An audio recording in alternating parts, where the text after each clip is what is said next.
পাচার চক্রে বড়সড় সাফল্য।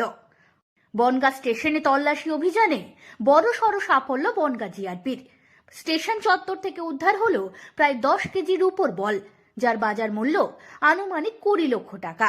বেআইনি রূপো পাচারের অভিযোগে গ্রেপ্তার করা হয়েছে এক ব্যক্তিকে। ধৃতের নাম সঞ্জীব পাল, বাড়ি বনগাঁ শক্তিগড়ে।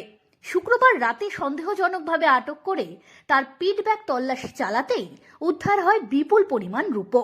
উপযুক্ত কাগজপত্র দেখাতে না পারায় রূপো সহ তাকে আটক করে পুলিশ। শনিবার ধৃতকে 3 দিনের পুলিশি হেফাজতের আবেদন জানিয়ে বনগাঁ মহকুমা আদালতে পাঠানো হয়েছে। পুলিশ সূত্রে জানা যাচ্ছে, উদ্ধার হওয়া রূপো বাংলাদেশ থেকে পাচার হয়ে এসেছে কিনা তা খতিয়ে দেখা হচ্ছে। বাংলার গণতন্ত্র, সত্যের পথে, বাংলার সাথে।